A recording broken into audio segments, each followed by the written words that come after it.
اعوذ باللہ من الشیطان الرجیم، بسم اللہ الرحمن الرحیم۔ اور سوائے اس کے جو اللہ کی بارگاہ میں قلب سلیم کے ساتھ حاضر ہوگا، اور جنت پرہیزگاروں کے قریب کر دی جائے گی، اور دوزخ گمراہوں کے سامنے ظاہر کر دی جائے گی، اور ان سے کہا جائے گا کہ تمہارے وہ معبود کہاں ہیں جن کی تم اللہ کو چھوڑ کر عبادت کرتے تھے؟ کیا وہ آج تمہاری کچھ مدد کرتے ہیں یا وہ اپنا بھی بچاؤ کر سکتے ہیں؟ پھر وہ معبود اور یہ گمراہ لوگ اور ابلیس اور اس کے سارے لشکر اس دوزخ میں اوندھے منہ ڈال دیے جائیں گے، اور وہ دوزخ میں باہم جھگڑتے ہوئے کہیں گے، خدا کی قسم ہم کھلی ہوئی گمراہی میں تھے جب تمہیں رب العالمین کے برابر قرار دیتے تھے، اور ہم کو تو بس بڑے مجرموں نے گمراہ کیا تھا۔ نہ اب کوئی ہمارا سفارشی ہے اور نہ کوئی مخلص دوست۔ کاش ہم دوبارہ دنیا میں بھیجے جاتے تو ضرور ہم اہل ایمان سے ہو جاتے۔ بے شک اس میں بڑی نشانی ہے، مگر ان میں سے اکثر ایمان لانے والے نہیں ہیں، اور یقیناً آپ کا پروردگار بڑا غالب اور بڑا رحم کرنے والا ہے۔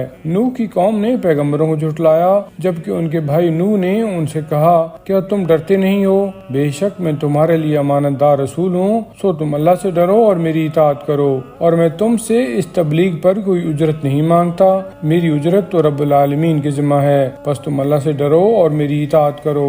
انہوں نے کہا، ہم کس طرح تجھے مان لیں اور اطاعت کریں جبکہ رذیل لوگ تمہاری پیروی کر رہے ہیں؟ آپ نے کہا، مجھے اس کی کیا خبر اور کیا غرض؟ جو وہ کرتے رہے ہیں ان کا حساب کتاب کرنا تو میرے پروردگار ہی کا کام ہے۔ کاش تم شعور سے کام لیتے، اور میں اہل ایمان کو دھتکارنے والا نہیں ہوں، میں تو صرف ایک کھلا ہوا ڈرانے والا ہوں۔ ان لوگوں نے کہا، اے نوح، اگر تم باز نہ آئے تو تم ضرور سنگسار کر دیے جاؤ گے۔ آپ نے کہا، اے میرے پروردگار، میری قوم نے تو مجھے جھٹلا دیا ہے، بس اب تو ہی میرے اور ان کے درمیان فیصلہ فرما، اور مجھے اور میرے ساتھ ایمان لانے والوں کو نجات دے۔ بس ہم نے انہیں اور جو اس بھری ہوئی کشتی میں ان کے ساتھ تھے سب کو نجات دی، پھر اس کے بعد باقی لوگوں کو غرق کر دیا۔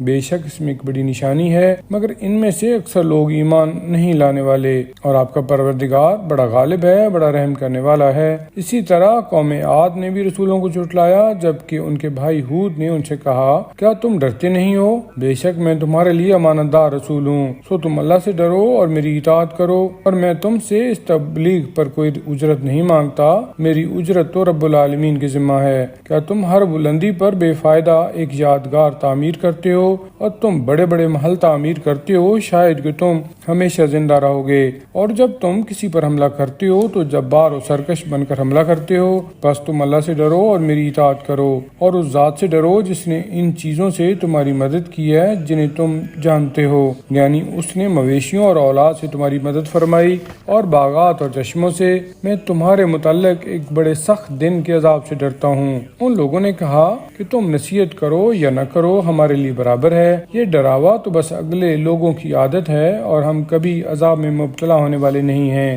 بس انہوں نے اس ہود علیہ السلام کو جھٹلایا، اور ہم نے انہیں ہلاک کر دیا۔ بے شک اس میں ایک بڑی نشانی ہے، مگر ان میں سے اکثر لوگ ایمان لائے نہیں تھے، اور یقیناً آپ کا پروردگار بڑا غالب، بڑا رحم کرنے والا ہے۔ قوم سمود نے رسولوں کو جھٹلایا، جبکہ ان کے بھائی صالح نے ان سے کہا، کیا تم ڈرتے نہیں ہو؟ میں تمہارے لیے امانت دار رسول ہوں، سو تم اللہ سے ڈرو اور میری اطاعت کرو، اور میں تم سے اس تبلیغ رسالت پر کوئی اجرت نہیں مانگتا، میری اجرت تو رب العالمین کے ذمہ ہے۔ کیا تمہیں ان چیزوں میں جو یہاں ہیں امن و اطمینان سے چھوڑ دیا جائے گا، یعنی باغوں اور چشموں میں، ان کھیتوں اور کھجوروں میں جن کے خوشے نرم اور خوب بھرے ہوئے ہیں، اور تم پہاڑوں کو تراش تراش کر اتراتے ہوئے یا مہارت سے مکانات بناتے ہو؟